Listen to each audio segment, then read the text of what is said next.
Here we go. Listen to it. See what this is? Managing moderation support. There we go. Reconnect. All right. There we go. Salute. There we go. Yo, what is good? Salute, Pena. How you doing, Rob? What's up, man? Welcome. Aunt, man, what's good, Aunt? You see, I'm here, man. Let's go. I'm gonna let it ride up a little bit. I know a lot of people want to hear. They've been waiting for me to talk and waiting for me to speak.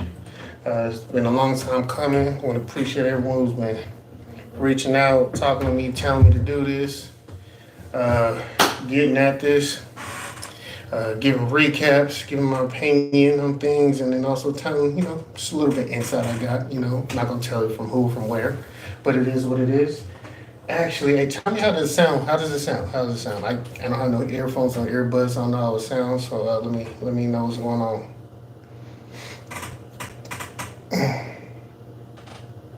I have my Rich Gannon on. I got the Rich Gannon. You know what I'm saying? You know what I got on? Got this.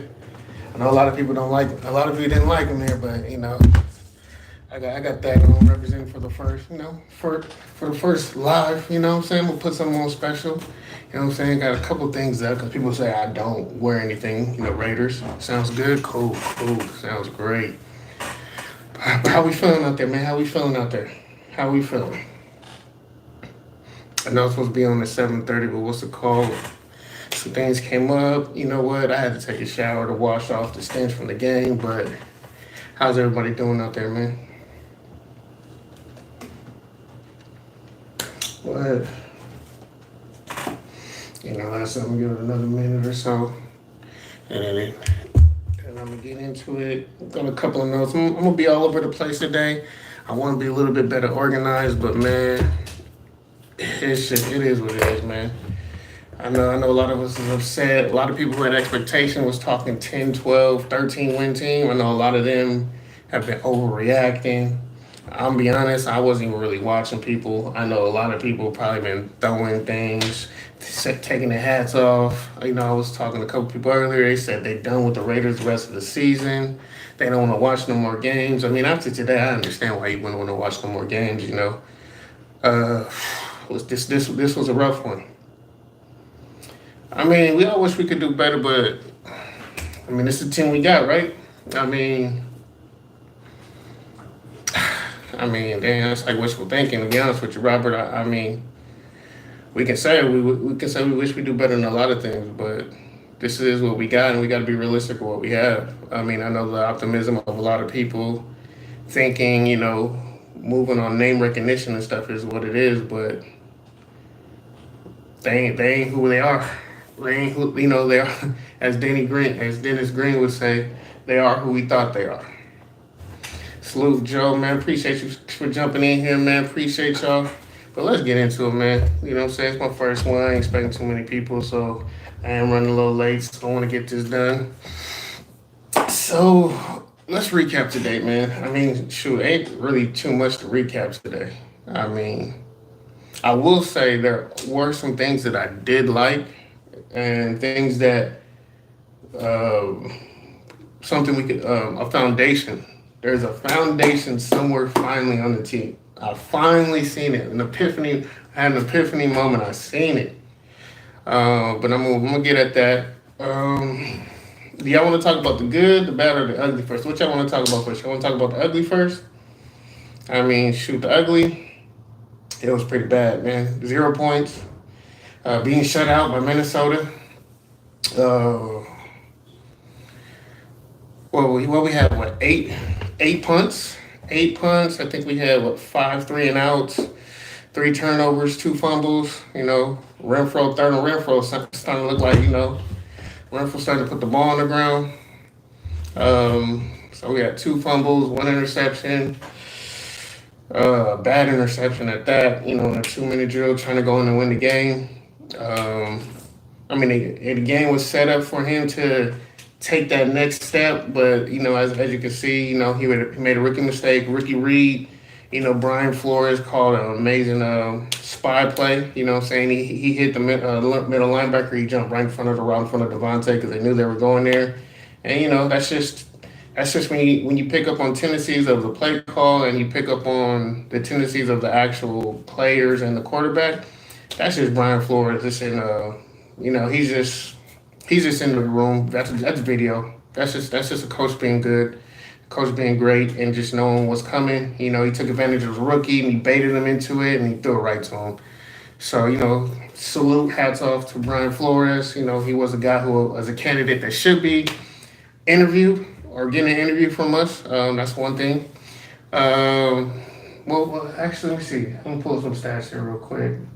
Let's pull up the stats here. I'm not really the stats guy, but I'm gonna pull up a couple things here. Uh, 21 for 32 for 171 and an interception. I mean, for a rookie, what is this? Is it like fourth, fifth game? Well, actually, no. How many games has he been in? He's been in a couple games, man. So that's a rough one. Especially when you get a lot of chances, man. I mean, a couple of drives. There were a lot of drives they sustained in the beginning. We had a 12-play drive that ended in a punt. I think after that there was a 7-play drive. So they could kind of move the ball.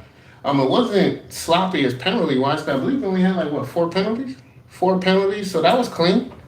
For a game that looked ugly, typically we would have a lot of penalties. So on that standpoint, with the discipline standard, we was clean. I mean, can't be mad at that. But they did, and he looked better. He was more effective, and honestly, Kuntz today won. I think he won the job for next week. I mean, it's like honestly, right now, I think it's like from week to week who's going to start at the defensive end. But with his performance today, he won the job for next week. Tyree looked better, even though he really wasn't. He wasn't. I'm not even gonna say he wasn't effective, but he just looked better and he was more impactful. Because he was eating up blocks. So that allowed Kuntz to get one on one, and he saw when he gets one on one, he's pretty comparable. As an opposite DN to Max, and they was definitely rushing. I'll get right into it. The defensive line actually is the foundation of this team right now with how they went today. With Tyree being moved to the inside, I think will actually be able to utilize his skill set better for what he brings to the table right now for the rest of the season. Because like I said, the kid is strong. Kid's a bull. All he has is a bull rush. He has no outside move. He doesn't know how to outside contain. He's not good at tracking bad feet. He's slow off the get up. So move him inside and let him eat up them tackles. Them guards. You know what I'm saying? Let him push him back into the quarterback, so the quarterback just doesn't have a pocket to step into. And you saw like with Dobbs today, he was actually more inaccurate than he has been all season. And I mean to the point where we got him benched. So I think that was something that if you want to look at positive, that would be the positive today. Like the defensive line actually played discipline today. Like if you see when Max went outside, and he went outside and he spun inside on the play. The defensive tackle actually rolled out and was able to run Dobbs, and then he overthrew Addison, and it was an incomplete pass. That's exactly what you want to see from your defensive line. If a guy goes one place and one is going to cover him, and you still keep laying responsibility, laying left, and you're disciplined, and the quarterback had nowhere to go really, and they forced a bad throw. It led to, honestly, us. The defensive line playing so well actually probably led to us losing the game because they put in a quarterback who actually was able to take advantage of having a better pocket command, and he led them to their drive when they started moving the ball with Mullins, and they got the field goal. So that was, I guess you could say, a double-edged sword. It sucks because it's always been a weak point. The DBs have been weak. They've always been weak to me. We honestly had to protect them with the defensive line and the DB. And the linebackers. They're comparable, but I'm not expecting anything from them. So, they kind of got exposed with that second half change that the Minnesota coaching staff made with their quarterback. Do I think we should have made a quarterback change? If I'm not going to say we shouldn't have, because it was still a winnable game. Um, salute Menace. Appreciate you stopping by. Actually, uh, yeah, I was shooting that to you. Yeah, I need to start doing that. I just sent you some minutes though. Uh, Appreciate you, man. That is my first mod minutes. You my first mod here. Um, but where was I? I think I was talking about the defensive line. They were actually the standout for me today. Defensive line was great. I really, really liked what I saw from them. And going forward, I would want to see more of that. I want to see more of Tyree on the inside. So I want to see the lineup that they had was really good. Now, granted, not to take it for a grain of salt, it was against like a couple backups. I think Minnesota had two backups this game on the right side, and we did kind of take advantage of that. But I like, hey man, you know what I'm saying? You only can play against who you want to play against. Um, Man, I appreciate him. You know, he was getting that man. Um, so the D line was good. Linebacker play. I mean, it was they were okay. I mean, there was no standout. I mean, Spillane himself has plays, but like overall, just they weren't. I don't think they were impactful at all. To be honest with you, like you guys are just a large gap of when you just was like, yo, did they do anything today? I mean, but they did, but there were just no impactful moments from them. The defensive backs, um, I think Jack had a good game, but he was playing against an injured Jefferson, so he took advantage of that, and he was roughing him up, and I like that. Um, he was stout against him today. Outside the big hit on Jefferson and knocked him out the game. Outside of that hit, Meek had another big hit. Um, I would give the DBs, if I had to give them a grade, it would be like a C, C minus. Um, Towards the end of the game, it was probably turned down to like a D because the backup quarterback, he was moving the ball against us, and it wasn't because I wouldn't say that it was because we were overly tired. It was just he was a better pocket passer, and he was able to take advantage of the gaps in the zone coverages. He was a better passer. He was more accurate, and they were able to take advantage of that. Um, there was a lot of opportunities that they didn't take advantage of, and neither did we. I'll be honest. Like offense in this game was terrible, man. This was the worst game of the season for offense on both sides. I mean, I think look both sides. If you look at it, I think no team had over 250 yards for the team. What was that? Yeah, they had 230 yards. We had 202 yards. I mean, we were 3 of 14 on third down. They were 8 of 20. So both of us were under 50%. I mean, they started getting first downs towards the end of the game. So like them having 16 first downs, I think throughout the course of the game, they didn't have that many. But once who was their backup quarterback that came in? Once Mick Mullins came in, they started picking up that first downs. They were moving the sticks. He actually started getting Hutchinson's the ball, or Hawkinson's the ball. I don't know how to say his last name. The tight end, and he was just moving the sticks, and it was a very very. This game was testing your patience. If you had any patience, you probably have none after today. With how today went, this was a rough one to watch. It was a game that I would say this is a game we should have won. One of those 50-50s that we should have won, especially with them with the backup.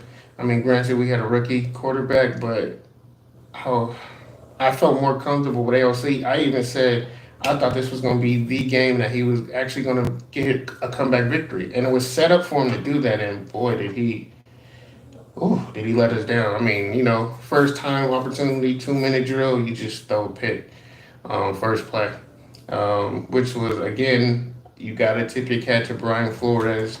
I mean, he knew we were going to try and get it to Davante.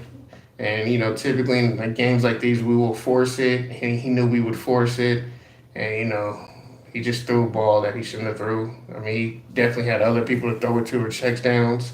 This was a game that other guys needed to step up because they really was focusing on Da. Myers wasn't he wasn't there. Renfro had like a moment or two. The fumble really hurt.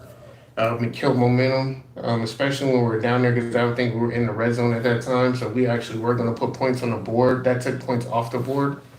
And especially a game like this, 3-0 game. I mean, any points off the board is detrimental. And that literally was the game at that point because that's probably was the only time we were going to probably be in an opportunity to score. Was this worse than the Saints game last year? Yeah, absolutely. The reason why, and people are gonna be like, well, we didn't pass the 50. The Saints were overall just a way better team at that point. Like the Saints were the better team. This game, you don't know who the better team was. Like this was a game that we know we should have won. Not like we felt like we should have won this game. With everything that happened with them, with all their injuries, before the game and during the game, who was their star player? They had no star player. And they won with role players and they won with coaching. This was a game. This is why when people always want to say throughout the season in any sport, there are going to be two games that come down to coaching, where the coaches will lose the game or the coaches will win the game. This was a game that our coaches lost and Minnesota's coaches won. We got out schemed, we got outplayed, and when it came to the 2 minute drill, Brian Flores knew our deficiencies and he attacked them and he set them up and he waited for AOC and waited and then he dropped back his linebackers right in the drop coverage. And this came to coaching, this came to video, this came to X's and O's, and we didn't execute as a coaching staff. So this one you would put on the coaching staff. We understand we have a rookie head coach. We understand we have a rookie offensive coordinator. And I'm not too big of a fan of Patrick Graham, but today he started to win me over. So I will say, I don't want him as a head coach. Absolutely not. But this is a rough one to swallow. Especially because with how everything's playing out within our division, especially with KC losing the way that they lost.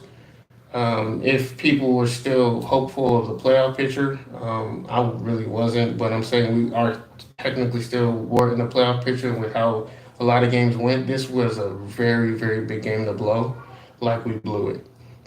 Losing 3-0 at home. Granted, even though the fan support was in favor of Minnesota again, this is still a home game from us. I know I said on SC's channel with SC and Twine that this was going to be a road home game for us, and I said Aiden was going to get his first comeback victory on the road. It still was a home game for us, and we can't lose games like this at home. This isn't going to be a way we win fans over, but that's a whole nother topic. Defense, I went over the defense, man. It is what it is. The defense is just going to be bad. I know statistically we're good. Statistically, everyone, if they just look at the stats and everything, they're going to be like, oh, this was a comparable. They're not a good defense. They're not. I don't. If I'm not comfortable with them getting a stop and saying, yeah, we can actually stop a team. I don't think we can. I'm not comfortable with it against any team that's playing for the playoff. Like teams like Minnesota, Chicago, things, yeah, we can get off the field. But teams that actually have a comparable offense with a comparable offensive coordinator or head coach, I don't feel comfortable saying that my defense can get off the field or stop them from scoring. I granted we have Max and he could step up and just take over a drive, but he's not taking over a game. He just can't. The coaches are too good and they're going to scheme away from him, which is kind of what Minnesota did at the end of the game with Mullins. Uh, Off topic, assuming we will draft a QB, which QB do I like? Honestly, I wouldn't have a problem with any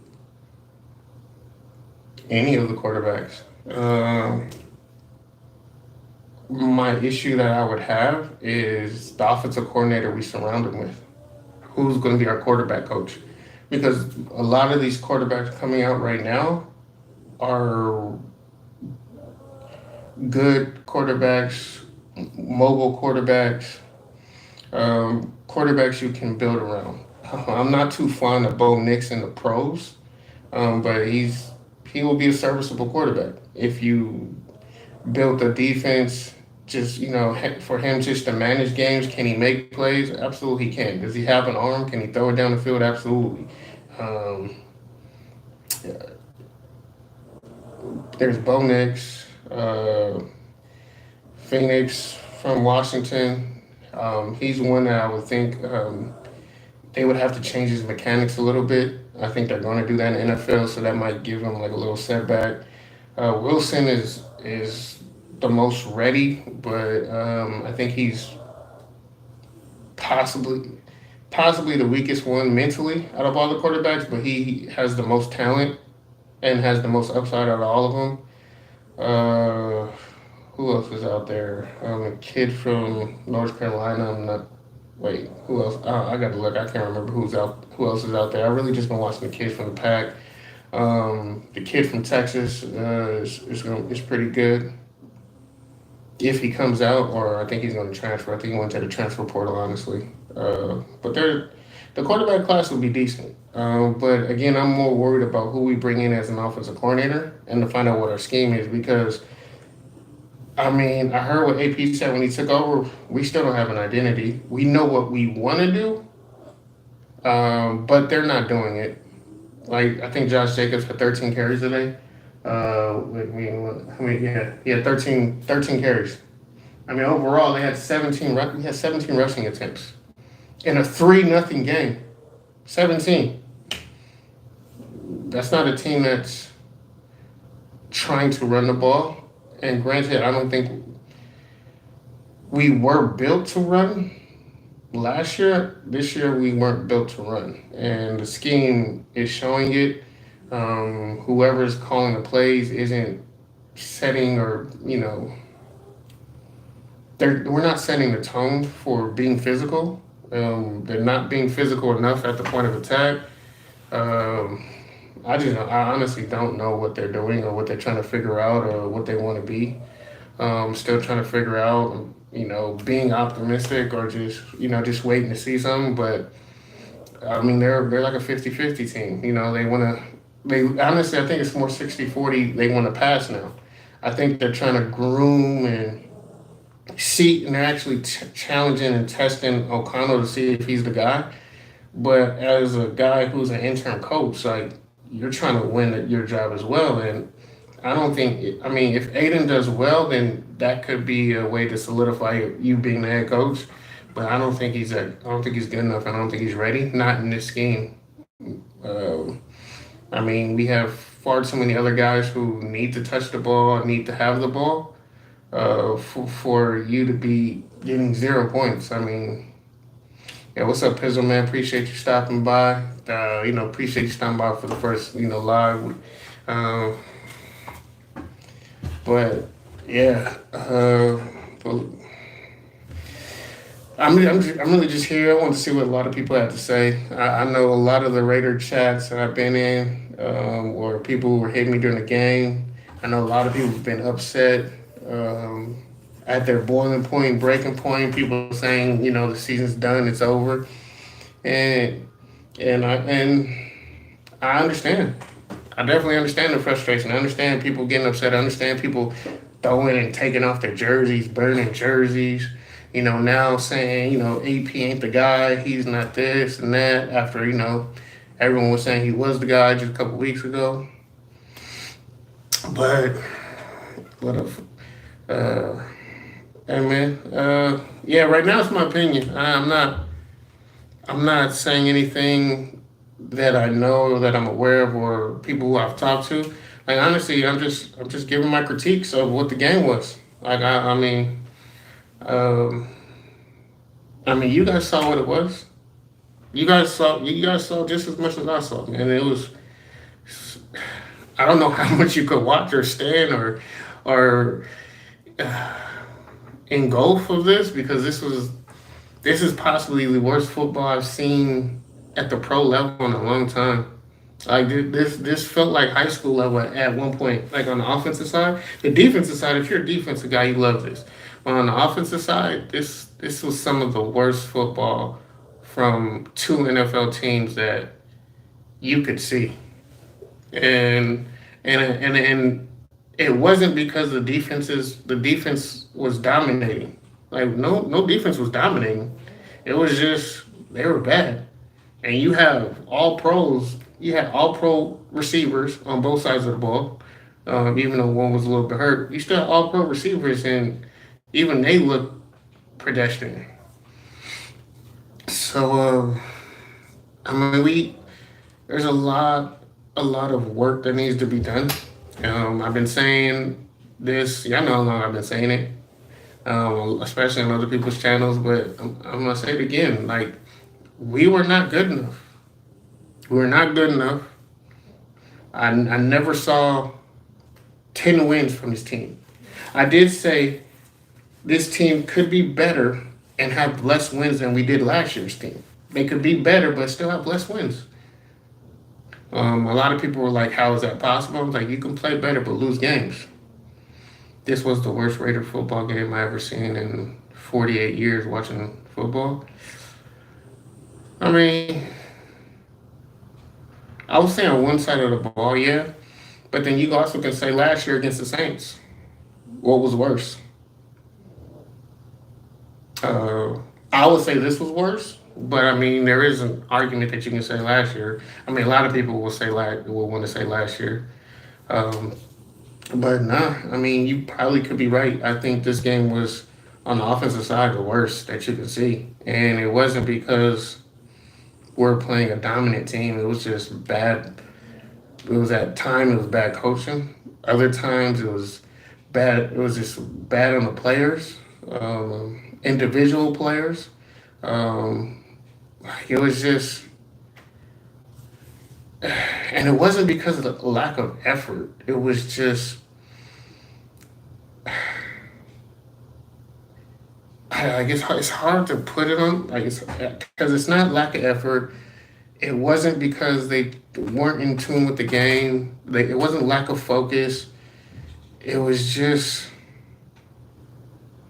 I mean, there were times that the defense had made plays, but it was just overall, it was just guys were just man. I don't even know what the word is. It was just bad. Like it was just it was just man, it was too ugly to describe. How about that? It's just too ugly to describe. I'm proud of how far the defense has come along. The offense was just ugly. Yeah, I mean, I could say the defense. I could hang my hat on the defense of the line, but I'm not hanging my hat on the linebackers or the DBs. I would hang my head on the D line. I mean, the linebackers are consistent. Don't get me wrong. Like the linebacking, I think the linebackers are the strongest for the team. Like area that's been consistent all year. I think they've been best overall. But today was the first time that I saw the defensive line actually challenge the linebackers. Say, hey, by the end of the season, I think if we stay at this lineup that we have, I think they will surpass the linebackers for the best core on the team overall. Like as a team core, like the best position right now, I would say it goes linebackers. Well, linebackers one, defensive line two, um, and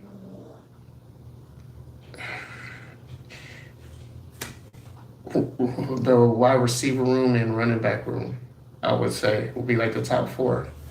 And that could switch per game depending on what the offensive coordinator wants to call. Compared to the first three games, that's for sure. Yeah.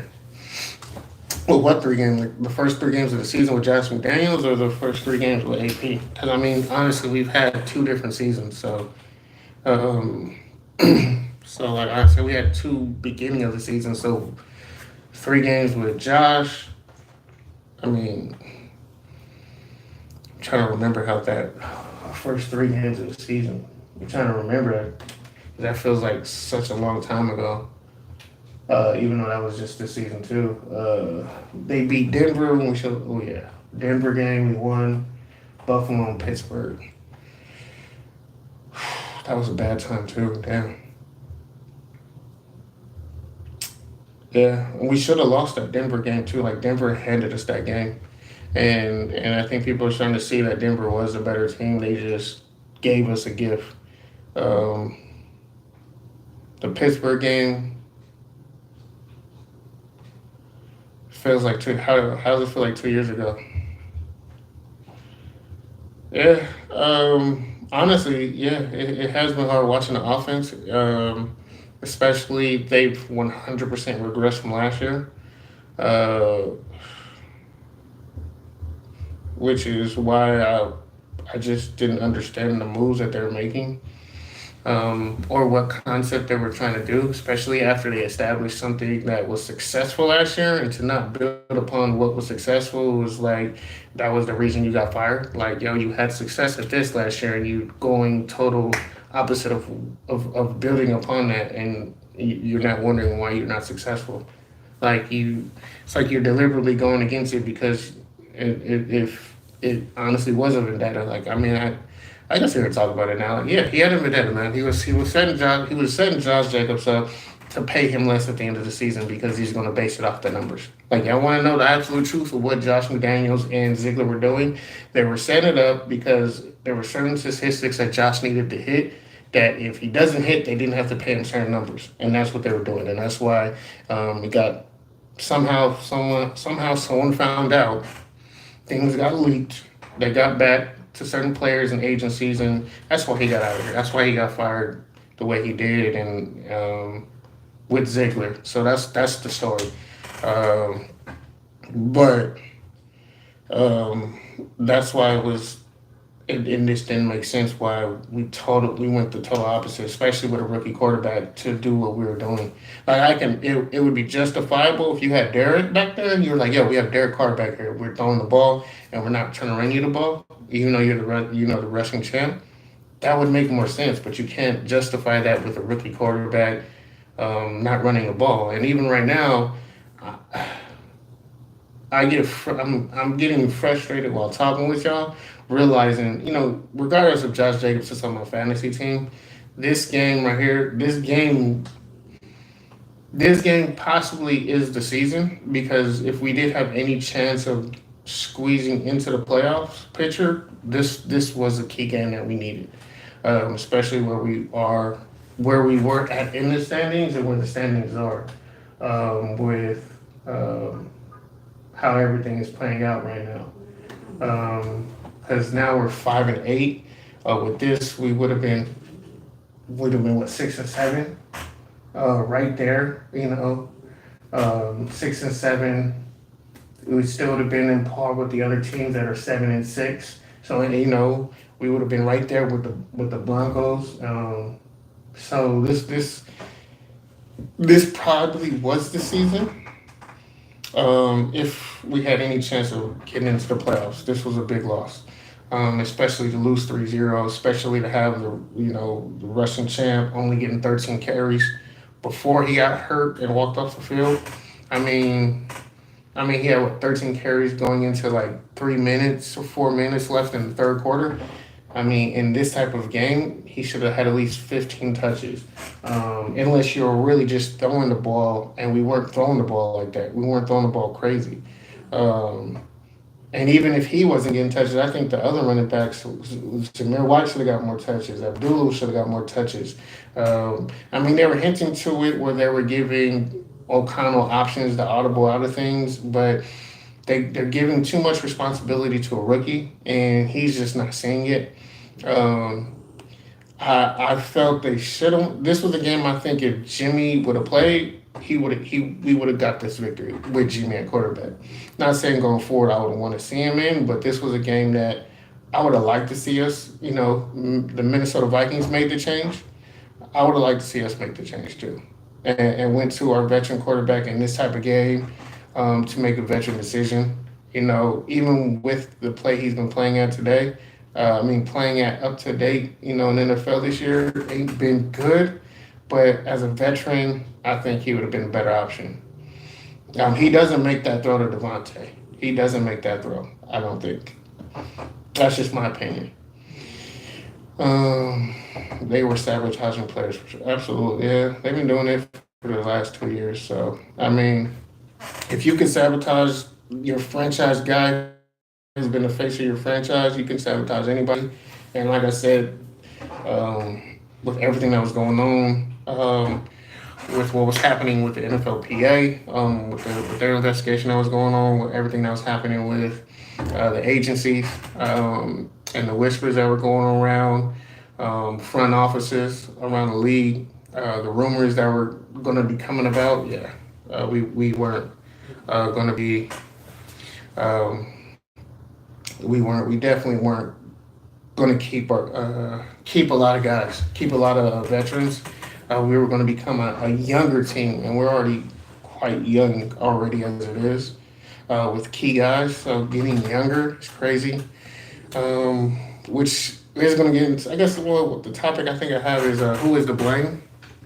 Who is to blame? Who is to blame for today? Who do you guys blame today? Who do you guys think is at fault for today's game, for our play? Is it the quarterback? Was it the offensive line? Was it DBs or the linebackers? Giving up too much space. Was it the coach? Was it the coaching staff? Was it Patrick Graham playing it too soft at the end of the game, going into a zone and not keeping up the blitzing? Was it AP? Clock management again. I think this was. For me, I ain't been too upset with his clock management in prior games. In this game, with his timeout management, I wasn't too happy today. Was it the offensive coordinator? The easiest answer is all of the above. But if you had to pinpoint specifically one area, who is to blame for this? Who would y'all blame? Because for me, I would. If I had to point the finger at someone today, because I'm not going to point the finger at Mark Davis. I know people will say Mark. I'm not going to point it at Mark.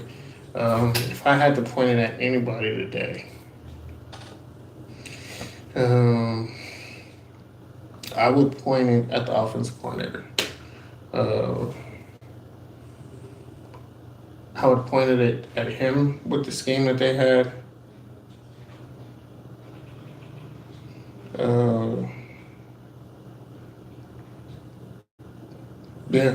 I would say the offensive coordinator. It was just, it was eerie. It was eerie, similar to how Josh was in, if I had to go back to a game, the Pittsburgh game, or Seattle game of last year. If I would have to say anything, because he just it was time to abandon it, and he didn't abandon it. Um, and there were opportunities where the reason we won the Seattle game was because our quarterback saw the mismatch and audible to it for the running back.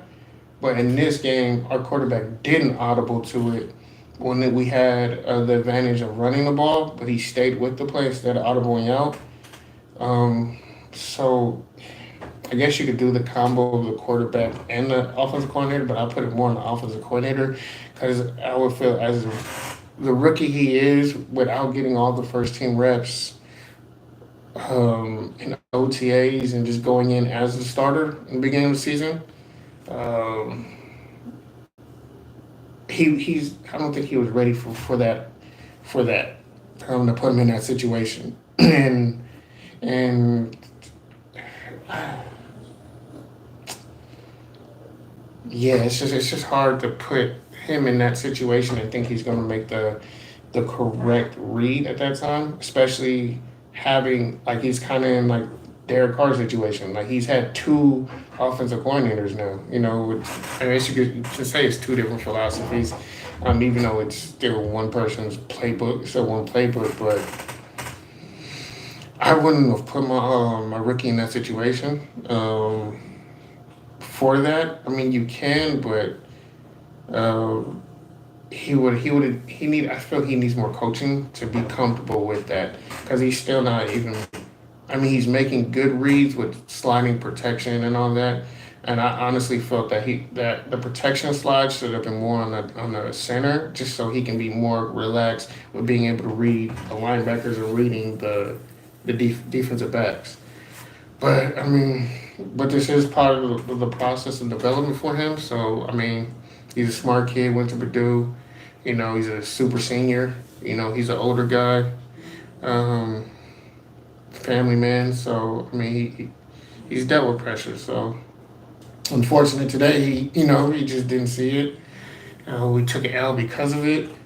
It stings more because we had opportunities and they're just they're not getting better. We're making the same mistakes. We're not progressing. We're regressing as the season's going along, which is like the worst feeling, especially going into an off season. Like if the beginning of the season you're high, then you fall off. It's like where do we start, and how far down do we fall? Because we still got another what? We still got another what? 4 weeks or 3 weeks?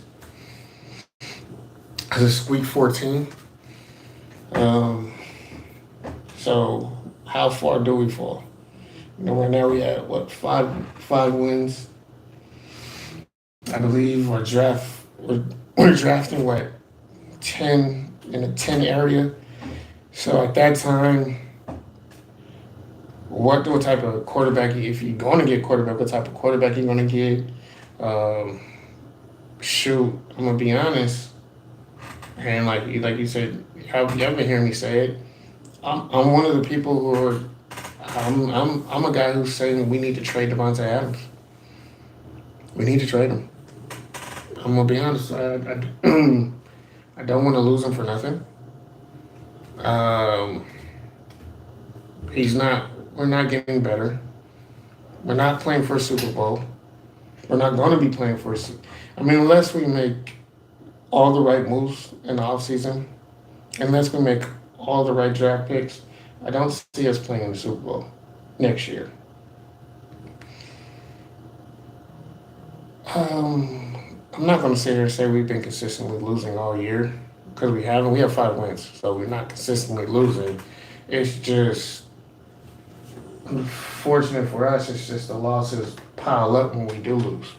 It's like it's streaky. And right now we're in a three game skid. We won one, we lost three. They made the change. I mean, we've been 1-2. We lost two. We won two again. Now we lost three. Um, he had 29 yards today. How does the number one receiver not get open? Um,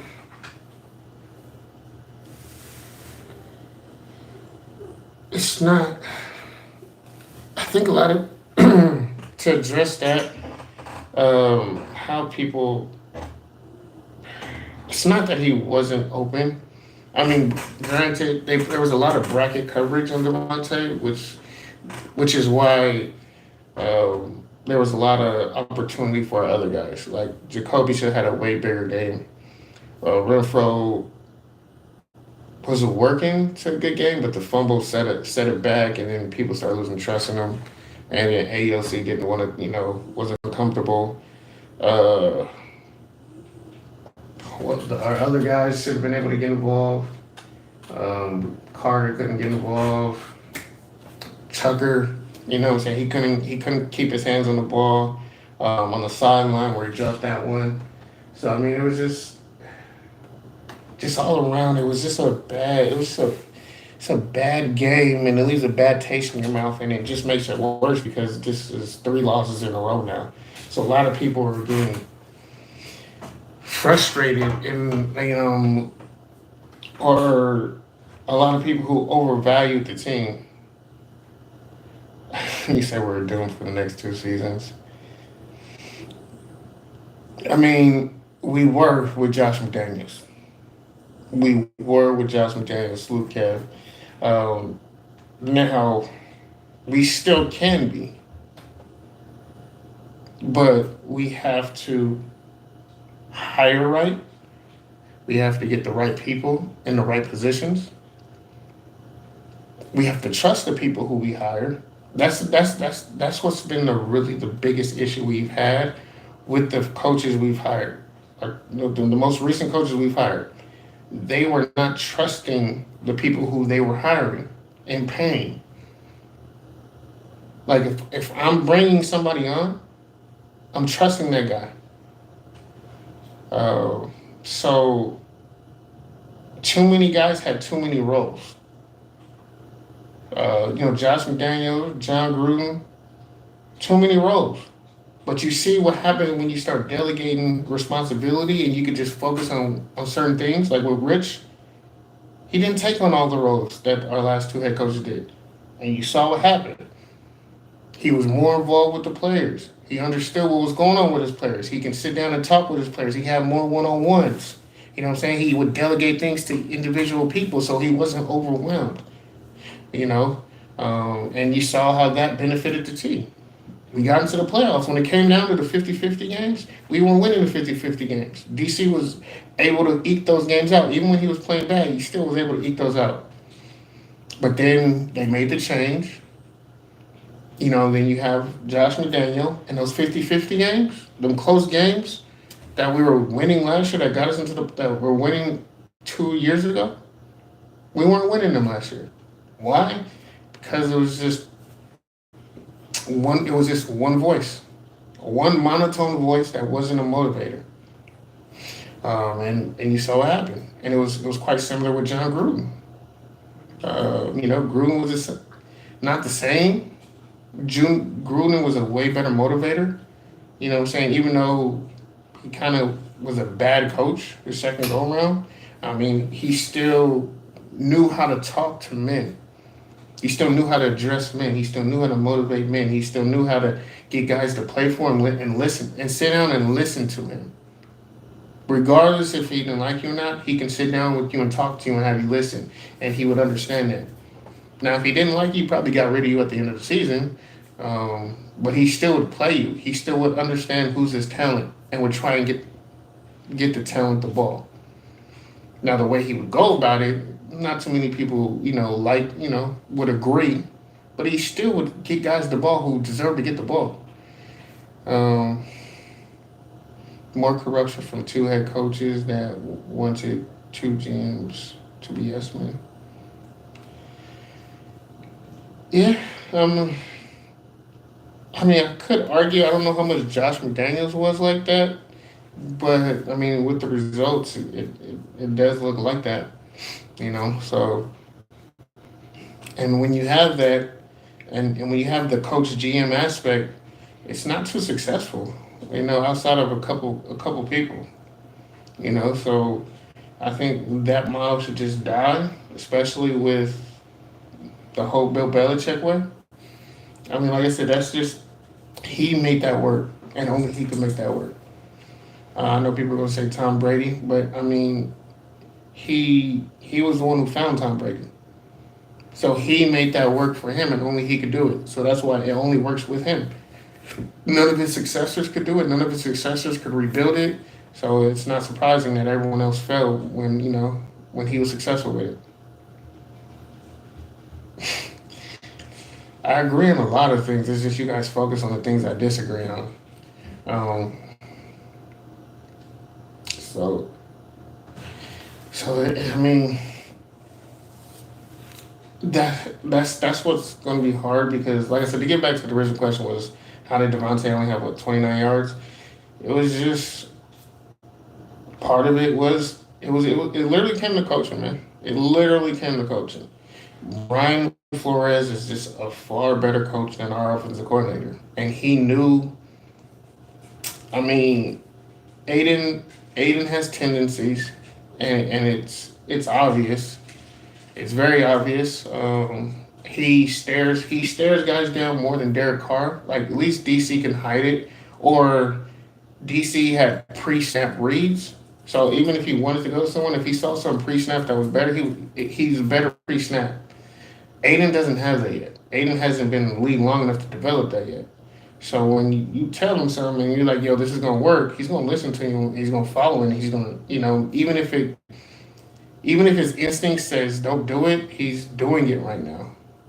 We lost him on 3 different times from 3 different teams. That is crazy. What are the other 2 teams? Hey, it was good, Twan. Appreciate you for coming in. You know what you about to get. We've lost to him 3 different times? What was the other 2 times we lost to him, Kev? And why you come up with that? Man, it was just we got out schemed. And honestly, Minnesota's defense is, if you have the scheme that they ran, uh, what we ran into it and didn't get out of it, and we didn't run enough for them to load up the box to give him opportunities to have a one-on-one opportunity. Like we didn't run the ball enough for us to be a threat with the running game. So they never had to bail out of having the over/under or just hiding the areas of the zone that they were just leaning to, or overman. It was they had a really good scheme. We didn't force them to get out of it. So you can take away a side of the field in which they did. Like you would have to force it, which he tried to force it at the end of the game, and you saw what happens.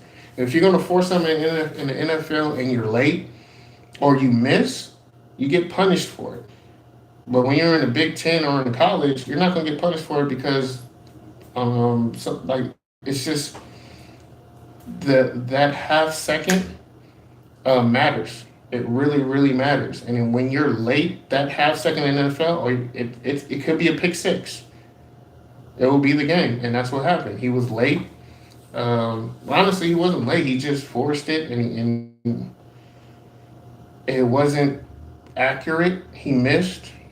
He threw it high and too much in, and the linebacker was just waiting, and he never saw him. I bet you if you ask him, he's like, I didn't even see him. He dropped back right into it. And like I said, for plays like those, you just got to salute the defensive coordinator because he knew the tendencies. It was just a great play call, and Brian Flores just had a great game. The way he was calling the game, the defenses were just matching each other. Going against each other. It was like whoever made the mistake on defense was going to lose the game, and they made the key change, and they went to a better quarterback who was a better pocket passer. We never did, but we should have did it 2 drives before that. Like we should have. I'm gonna be honest, we should have went to Jimmy G this game. Jimmy would have won this game. Like I would have loved to have Jimmy G in this game. It was tailor made for him and his play style. The way that their defensive line was not disciplined. They like Aiden should have ran a lot more. He had opportunities too, but he just didn't. He was a pocket passer who just wasn't accurate or wasn't confident, and the result is what we got. Um, so, like I said, if I had to blame anybody, I would be more the offensive coordinator. Second, it would be the quarterback, and third, it would be Josh Jacobs. Yo, demand the ball more. Like you have a voice that you can use now, and you have a coach who's willing to listen. I think he should have demanded the ball more, especially in this type of game. I think the running backs and the running back coach should have been like, "Yo, man, give us the ball, give us a chance to like really force them to make a change. Let's make these safeties come down. Let's give our receivers a chance to have one on ones. Give Davante an opportunity to throw a deep ball. We couldn't even throw the deep ball because they were just sitting back waiting. So I think overall this game was bad. We regressed overall with our identity. I don't know what they are again on offense. They were trying to establish something. They were building to something, but now it's like they're trying to build Aiden up to see if he's going to be the guy. He's not the guy. He's a career.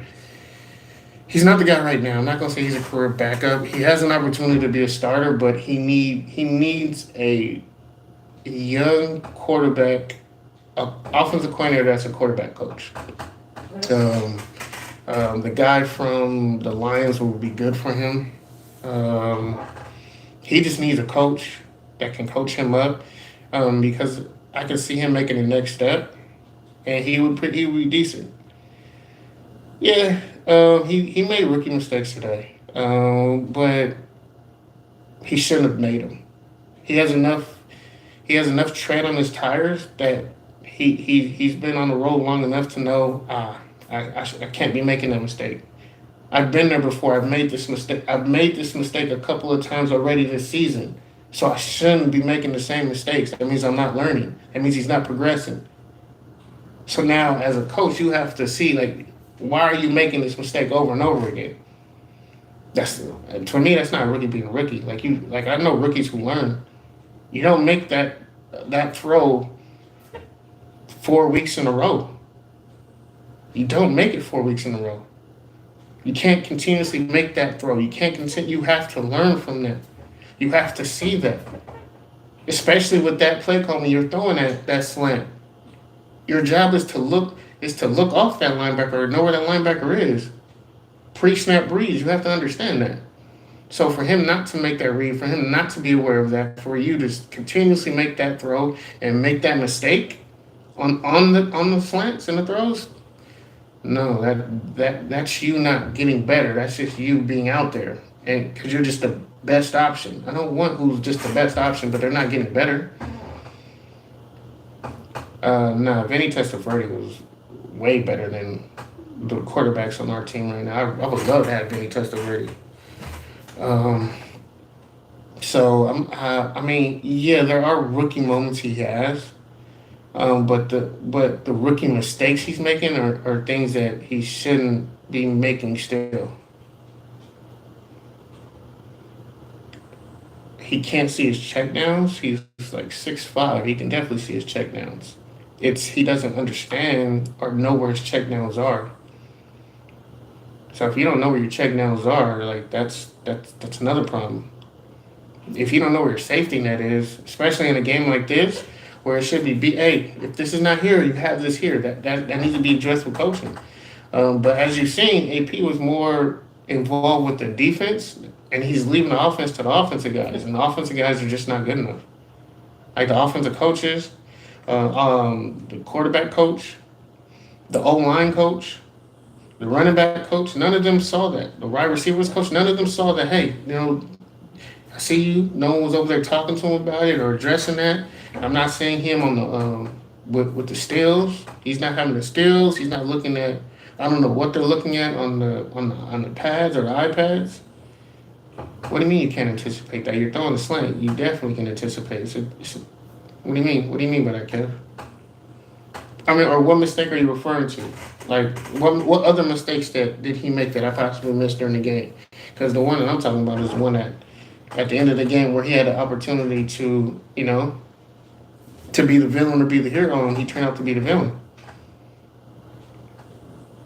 Like I said on SC and SC on Twan. I mean, I literally said this game is going to come down, and I see him having a game-winning drive. He proved that I was wrong. I was wrong because he he didn't get the game-winning drive, but the opportunity was there for him to step up and make that step. Honestly, and that's the thing. We need someone to take the next step, like Trey Tucker, take the next step. Um, Josh Jacobs, take the next step. Like Davante, he's already taken that step, but he has to take it with his team. Like, yo, you need to take that next step. Now, you can't take that next step if your quarterback isn't taking that next step or isn't unwilling to. We need our coaching. Our offensive coordinator needs to take. We need guys who need to take that next step. Okay, my feet are dirty now. Been 4 games, 5 games. You know what? I'm ready. You know what I'm saying? I can't keep doing this. You know what I'm saying? Can't keep being conservative. Can't keep calling the same plays. Can't let me open it up. I mean, when are we gonna see a trick play? I mean, I know we were getting tired of seeing a trick play from Josh McDaniels, but hey, man, give me something. Give me something. Because I mean, you putting people to sleep out there on offense right now. It was just awful. It was just awful to watch. This wasn't entertaining at all. This is a total opposite of what Mark wants. You know what I'm saying? You can't sell this. He can't anticipate. Bobblehead can't. OC or quarterback coach. I mean, well, that's what's going to need to get addressed in this offseason. That's his weakness. Can't recognize more Davante when single coverage is coming. I mean, I'm going to be honest. There wasn't that much single coverage on Davante this game. And they didn't have to get out of it because we weren't forcing them to get out of it. Defense ain't afraid of it. Ooh, true. And they don't need to be afraid of us. I mean, if you struggling to put up 20 points, yeah, like you're not averaging 20, why does the defense need to be scared of you at all? Why do they need to respect you? The line has to hold up for a trick play. I mean, the line was holding up. I mean, a trick play definitely can open it up. I mean, you can run a double pass. The line wouldn't be a factor at that point. Move the pocket, roll the pocket out. But you have to commit to something. This was a practice squad match. That's probably the most accurate thing you've said in a while, Kev. Nah.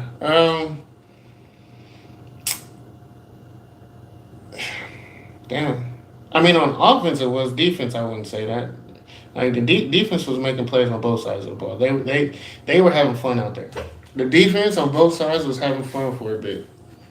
But somebody has to win the game, and it was just unfortunate for us. We didn't get the dub today.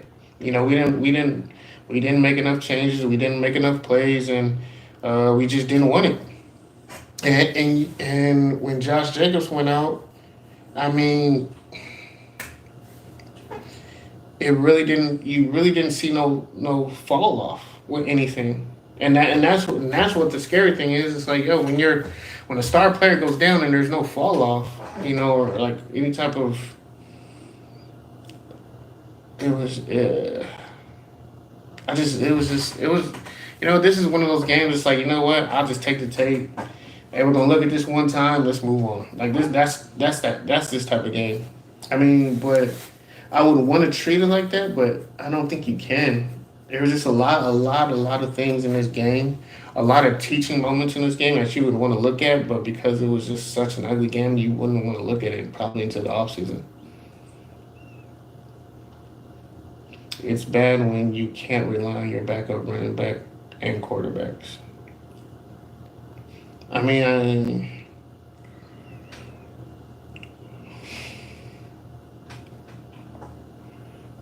yeah, but we weren't even able to rely on our starting running backs. I'm gonna be honest with you, like Jacobs only got 13 carries, and I don't think he had 50 yards. Did he? Yeah, he didn't have 50 yards. Um, so it was. It's just we need to commit to something. Either let's throw the ball 50 times, or let's run the ball 40 times. Just commit. We got to commit. You know, I understand you're trying to find yourself, or you're trying to. We're just trying to make too many people happy at this point. And at this point, I'm trying to talk myself out of it. A lot of good on defense that gets water. Yeah. Well, you know, let me ask you guys this. Let's go this. Let's be solution based. Let's try to find a solution. I'm gonna give a proposition. We have two guys. We only can keep one. You only can keep one. Who are you getting rid of? Josh Jacobs? Don't let the contract, no contract talks. Just you're only gonna keep one. Who would you get rid of? Why would you get rid of? And who benefits the team more? With the move on keeping him, or if you're gonna get rid of him. Josh Jacobs or Davante Adams. Because at this point in time, as I was saying, you know, in the prior years, if we keep both of them, we're gonna hurt ourselves. If we keep both, we're only keeping both to sell the jerseys and to have guys and talking points. They're not gonna win games for us. Both of them. With the team that we have today. As we're assembled right now, with the players that we have that's signed, this team is not good enough. And only one of them can stay. Who are you getting rid of?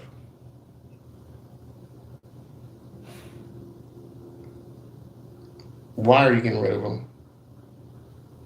And what's the benefit of you keeping him or getting rid of him?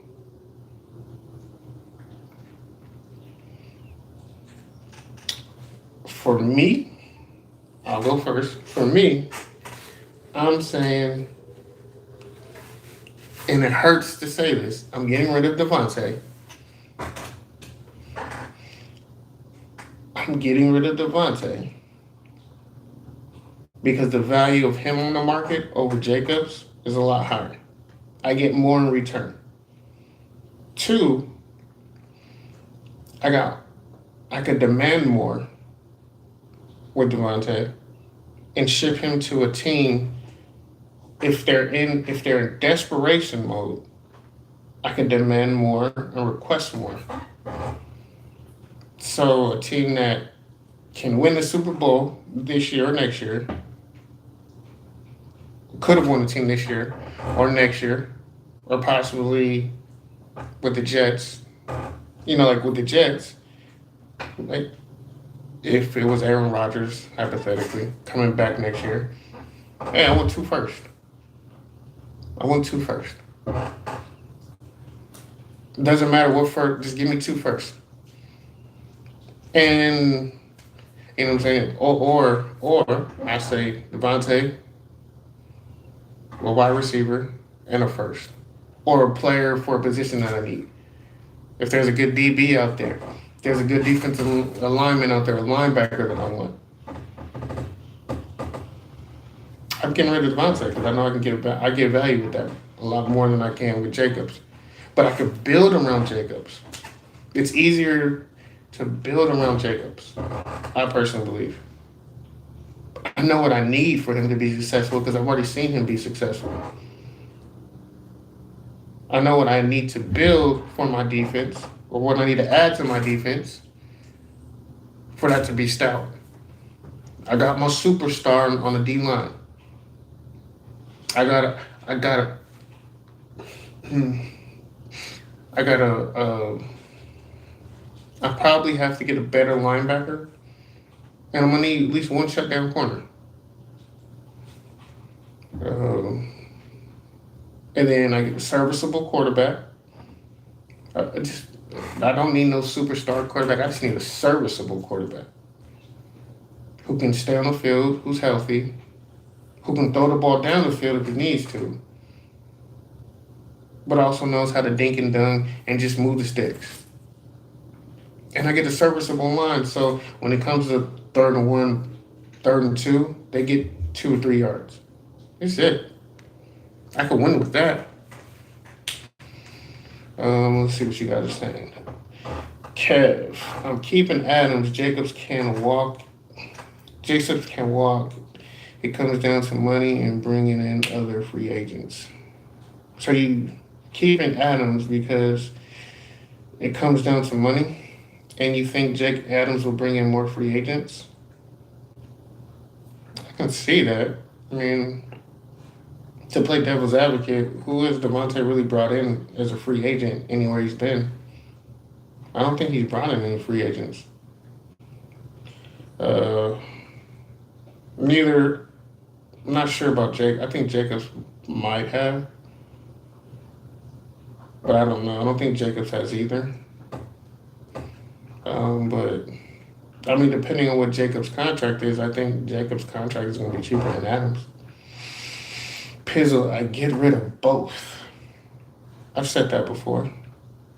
I mean, but if you're getting rid of both, then like you really, really are starting from the bottom. I'm getting rid of both because JJ going to want a raise and contract. That is true.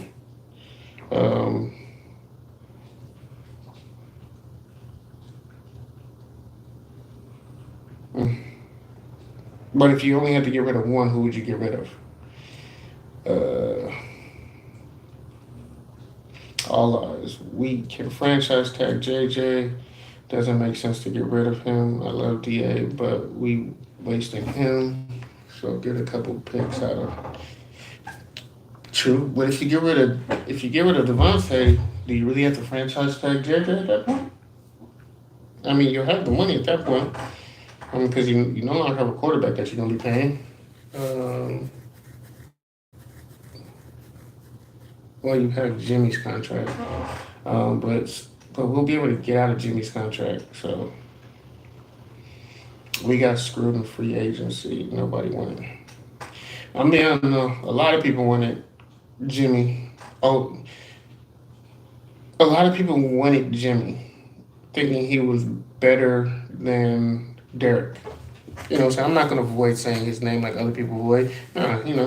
People just wanted Jimmy so they can have a reason to get rid of Derek.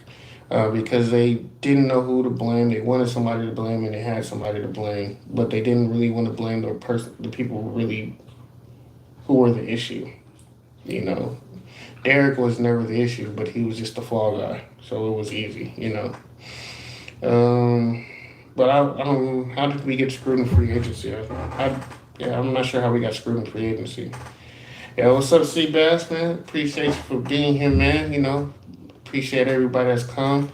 Get them 11 people. I didn't think I'd get that many. I appreciate everyone that can. Hit the like, subscribe. Please share this with everyone to come. Like I said, man, this is a no filter zone. It's only going to be the truth. It's only going to be real. We're going to talk about the things and the real issues that need to happen and things that are going to come up to benefit the team. And we're going to say the hard stuff. This isn't going to be sugar coated. If you don't want your feelings hurt, I would advise you possibly going somewhere else. Like I said, I'm not gonna sugarcoat. I'm gonna say it. I'm not gonna be an asshole about it. But I'm gonna, there are gonna be times where I might be an asshole. And if you're too sensitive, sorry. But it is what it is. There are other channels that would cater to your little ego, so go there. Um, but yeah, Kev, can you explain how we got screwed in free agency, or how did we screw ourselves? I think is that what you're saying? Pizzle, you said you get rid of Adams. Seabass, what's up, man? I don't know if you got in on time, but what I was saying is, if you we have two guys on the team. For our team to be successful, I don't think they can coexist because we just aren't good enough to utilize them. And I think to build a team, we have to build around one or the other. I think it's holding us up. So if you had to get rid of if you had to get rid of someone, who are you getting rid of? Jacobs, Josh, or Davante? And why would you get rid of them? And and and the reason why you're getting rid of them. What's the benefit of getting rid of them? Yeah, the reason why you get rid of them, because the benefits you see why we get rid of them. Who would you build around? Yeah, just but you can't keep both. You have to get rid of one. You can't say both. Adams is a bigger star than JJ. Give the right quarterback around him. That is true. I think Adams is definitely a bigger star, but just because you're a bigger star, that doesn't mean that you're gonna win. You know, I mean, he's had, Devontae's been a big star, and he's had star quarterbacks around him, but he's never won with them. So, if you want, like I said, it's nice to have stars in your team, but having all the stars in your team isn't leading to success. You have to have solid role players, you know what I'm saying? Locker room guys. And we don't have none of that. We have a star player, we have two star players, and just guys who are just out there they're fillers. We have too many fillers in key positions that isn't going to win, but it's going to be marketable. And I don't want to be a team that's just marketable, where I can throw a jersey on and sell jerseys and sell tickets and sell merch. I'm not a merch head like that. Like honestly, just all that stuff right there, you see there, that's it. This, maybe I think a couple more hats. But that's it. I'm not a merch guy like that.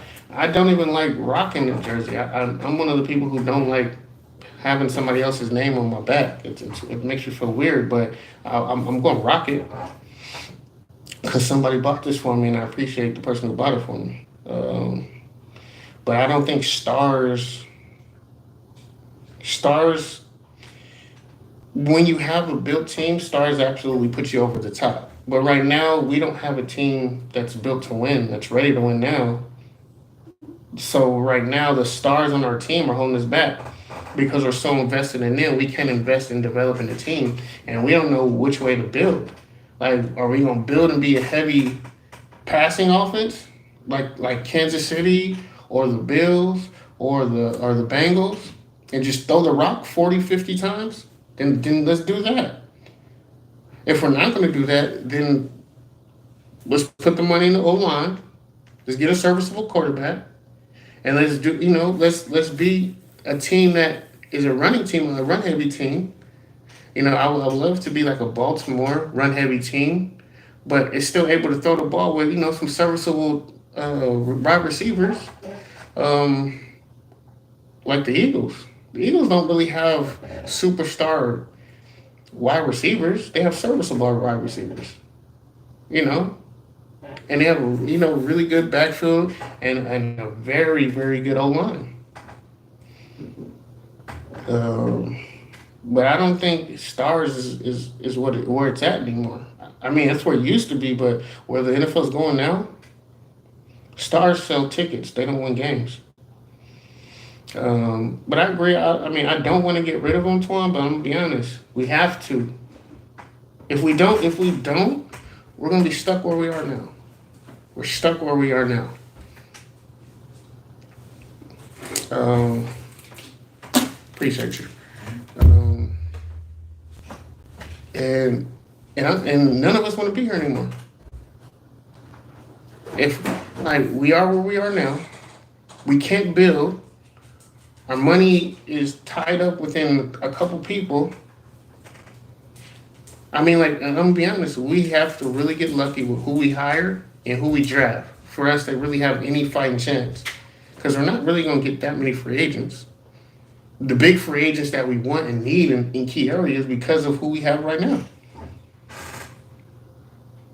Um, where is it? Kev. We let Rock a wall. We let. I didn't like Rock anyway. He wasn't good in the scheme. Bring in. Like I said, Marcus Peters was just a coach. He was not a player. So like if I told y'all from day one, if y'all expect Marcus Peters to come in here and increase the play, you guys need to reevaluate what the heck y'all looking at, because Marcus Peters has been, in my eyes, comparing Marcus Peters to Marcus Peters when he was Marcus, he's not Marcus Peters anymore. He's just Mr. Peters. He's an old man now. He's like a substitute teacher. You only want him out there a couple plays. He ain't playing the full game. So when I compare Mr. Peters to Marcus Peters, then yeah. Then yeah, I mean, I never wanted him. I just wanted him to coach the younger guys. I did not want him to be on the field. Rocky Sin, I just think it was a bad fit for him schematically, with what they're asking for. I mean, when you go to the system he goes and went to, of course you're going to look better. But yeah, I wasn't too big on Rock. The other guys who we had go, like, not resigning Hall, not resigning the other young kid, I think was bigger for us. Those are guys that we could have developed, that were playing as well as Rock in our system, if not better, and they were getting better. And they were allowing us to run different type of schemes because they weren't scared to play press. Yeah, granted they got beat sometimes, but that allows you to play more aggressive. And then the more aggressive we can play, and if we get consistent with that, a quarterback isn't going to always be as accurate. You know, he's going to miss, he's going to overthrow, he's going to underthrow. You know, so he might hold the ball too long. So I like having aggressive corners who are willing to play aggressive, rather than soft, off the ball corners who are giving 8-yard cushions. I think it's harder to find a wide receiver than a running back. Like, what type of wide receiver are you talking about? Like a superstar wide receiver compared to a superstar running back? Because I think it's nowadays it might be easier to. I think it is easier now to find there are just more of them, superstar wide receivers with the way the NFL is going than it is running backs. I think right now, in the last, 30 years, what running back would you consider a superstar that's come out in the last 3 years? I can't think of any off the top of my head.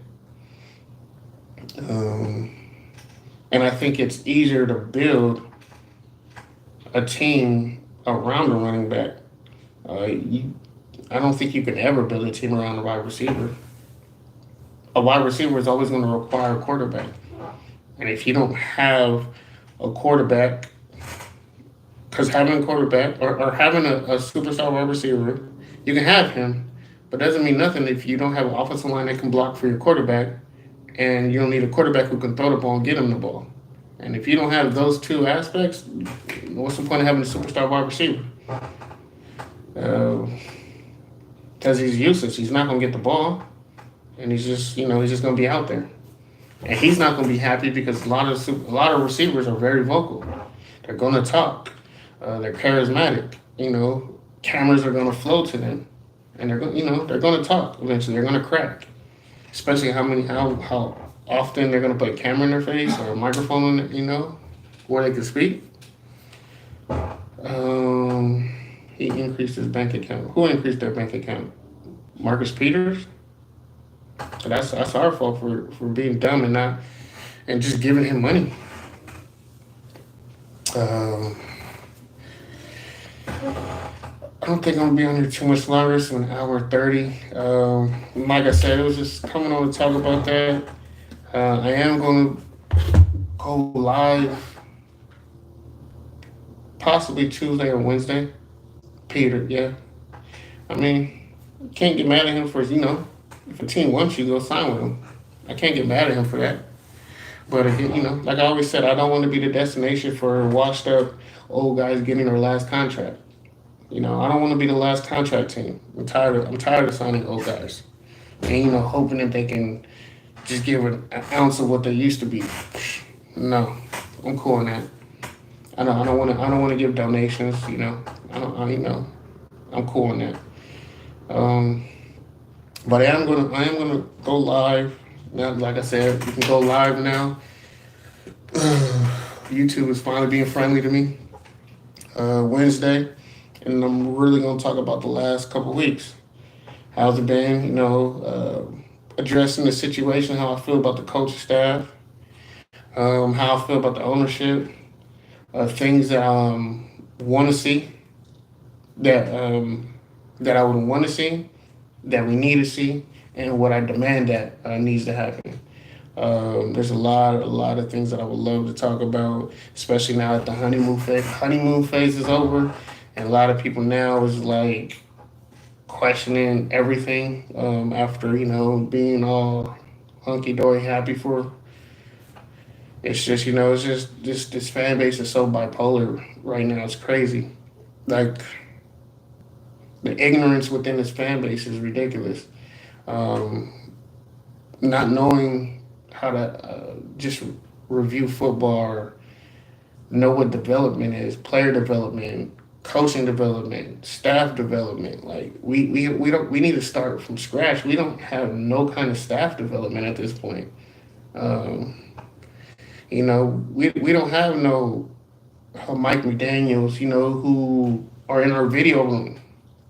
Guys who've been building up. We don't have none of that right now. We got to develop all that from scratch. And if we have to develop that from scratch, then I don't see why you're just going to hang on to people just because of their names. I love having Davante. I love having Josh. I love having Colton. I loved having Derek. But I'm like, yo, man, if we're just gonna do what we're gonna do, man, let's. I don't want to see us ship out guys and not get value. I never was a Waller fan, but he had value. I was mad when we just got nothing, like fourth round, second round, for first round guys. So at this point, fully commit to somebody, but don't overly, fully commit to things that have worked. Like again, like I'm tired of him being sold on old, old football. It's time to upgrade and update your stats. I'm not an analytics guy, but we got to bring in guys who understand analytics and can utilize analytics. I don't want guys who just fully commit and only do what the computer says. I don't want a guy like that. I want a guy who can use that, and it's an asset to his coaching style and his team. But you have to have guys who understand that. Just having guys like Art Shell come out of nowhere and or picking up guys in bed and breakfast isn't going to cut it no more. Like this name recognition, just signing guys because of name recognition isn't going to do it no more. I don't want John Gruden to have any type of position outside of public relations with the Raiders. He'll be great in public relations. I don't want him to do anything with team building there. Let him deal with fans. He'll be great with fans. We got nothing for a majority of the players, thanks to. Explain what you mean by that. We got nothing for majority of our players, thanks to Ziegler. Like, I don't understand what you mean. It's AP from Crenshaw Mafia. Like, stop it. Um, um, the wideout is the last piece of the puzzle. Expo Wash. Yeah, I mean, yeah. Unfortunately, it might be true.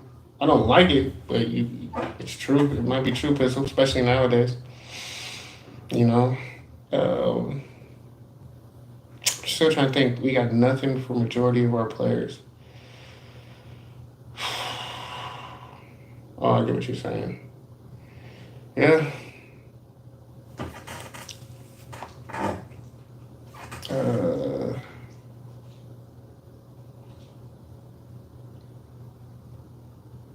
what is that? I don't even know how to view a message. Uh, Sorry, there's a message I went through, but I can't see it. It said it got held. So if one of the mods can review it and see it, all right, you guys know what to do better than I can. Waller Carr just gave him away and let him walk. Yeah, but not just them. I mean, granted, yeah, we got things in return for him. Well, I don't think we got anything for Carr. We did get something for Waller. Did we get value? No, but we did get something in return from Waller. Carr, we didn't get nothing. But it was more the other guys, like letting key leadership guys that when you don't know how to talk to a certain player, or say you have a scheme, you have a guy that you can talk to and that you have worked like when Josh McDaniels brought in Bolden and Abdullah for the running back room, I understood why he did that because I'm so meticulous with how my coaching style is and what I say and my verbiage may not make sense to them. They'll be able to dumb down what I'm saying to the other players so they can understand it. And you need guys like that who can translate for you. Because sometimes you'll be speaking another language, so you'll need someone who can translate for you. They're like Google Translate. What Josh McDaniels did was he got rid of all the guys who can translate for him, and the guys who he brought in could barely speak English. So they weren't able to translate for the guys who weren't on the team. They still didn't understand. So we need we need locker room guys. We need leadership in the locker room with players who, when the coaches can't relate, they can go to and be like, hey, can you explain what I mean by this cover two scheme? Can you explain this to this young kid? Because you're more close to him. He's willing to listen to you. Because some guys just don't listen to the old heads. They just don't. And a lot of people aren't understanding. A lot of these young kids that come into the league right now do not understand old terminology. We really like when you be going. If you really would go to camps or AAU, listen to how the coaches are talking to these players, and you'll see how dumbed down the game is for them. Like it's literally nine and in. You know, they're literally drawing the play on their hand, like you're gonna do this. Just get open. They're doing that. So a lot of guys don't understand terminology when they get in the league, and they just be looking, like a deer in headlights. Like, what the hell did he just tell me? They look lost, or they make little dumb mistakes, like careless mistakes, like with Tony from Kansas City when he lined up in the neutral zone and cost Kansas City the game on that touchdown pass.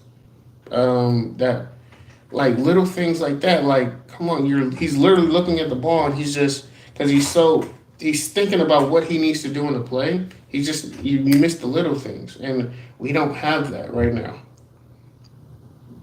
Like don't get me wrong, AP can do that, but because he's actually trying to be a head coach, he's a guy that would translate for Patrick Graham on the defensive linebackers. He could translate for him, but now he's no longer translating. He's leadership now. They brought in Bolden, Brown, and McCormick. I haven't even seen McCormick take the field. Yeah, I mean, you could bring in guys, but they have to be beneficial to the team. Like, they have to be beneficial to the team. And if they're not benefiting the team, then you're just wasting time and money. when you're getting rid of guys who were like, you're bringing them in because they're replacing somebody else. Like you got rid of other older guys and brought in older guys to replace them. I think McCormick is still young, and I don't remember how old Brown was, or even I don't remember. Yeah, I don't remember how old he is. Salute, Raph. Appreciate you for coming in. Yeah, we about to tone it down, man. If y'all have like one other question or something, I'll answer that before I get out of here. I don't want to be on for too long. An hour and a half is gonna be cool for me. I think I went over everything we wanted to go over today. Like I would have loved to go over more, but it really wasn't that much to go over in a game like today, man. It was just you don't even want to talk about it. So like I really, really wanted to talk about the game, but like in all actuality, like what was it like? It really took 10 minutes to cover the game. So like I said, I'll be back either Tuesday or Wednesday. Hit notifications. Tell me what you liked in this. Tell me things that you didn't like. Tell me what you want to talk about. If you see some things that other content creators are saying, let me know. I'll go over it. You know what I'm saying? If you like, this guy's crazy. This is a good talking point. What's your mind on that? Send it to me, man. Send it to my Instagram.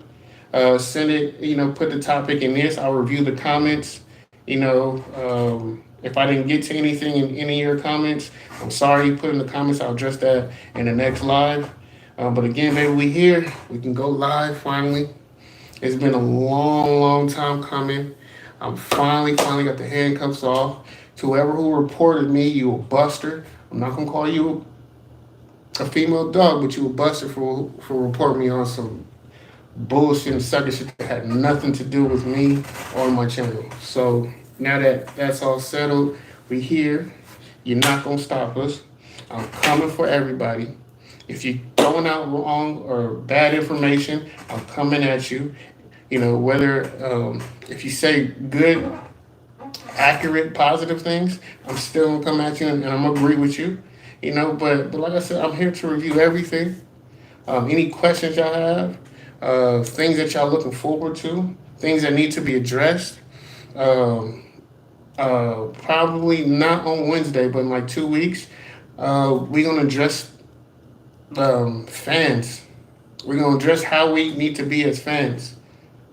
What's the expectations of fans? We gotta address it. Like I said, we gotta start with us, man. It has to start with us. I mean, I understand we want to see something, but we gotta be better too.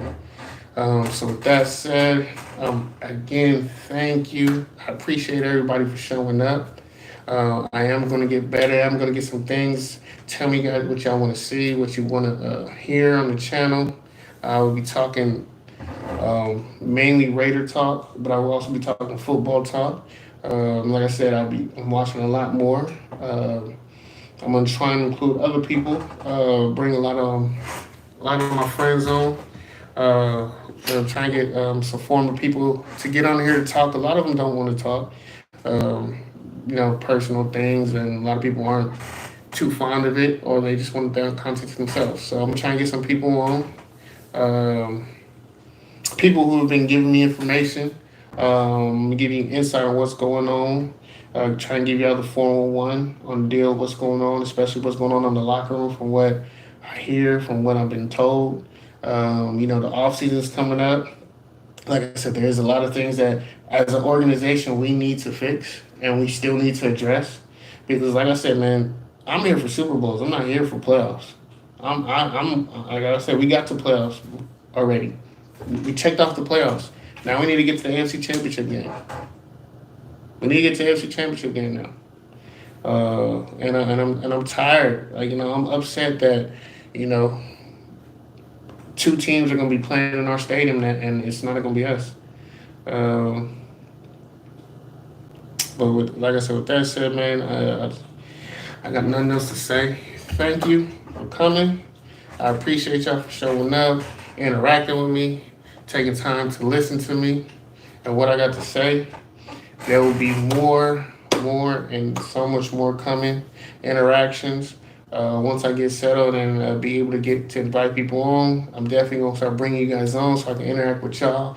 And you know, like I said, not debate, but we'll discuss what you guys like about what I say or dislike or disagree with, because I will interact with you guys. Other channels don't interact. I'm very interactive. I want to hear people talk. I like to hear people's voices. I want y'all to come on here. I want people to be able, not. I want to put faces to to names. I like interacting with people.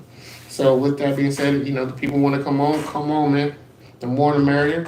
Like I said, it's time to build this back up into a family because there's been a bunch of BS within Raider Nation, man. A bunch of BS. And like I said, most of y'all know what's going on. And a lot of it is BS. Um, and it just needs to be, it needs to be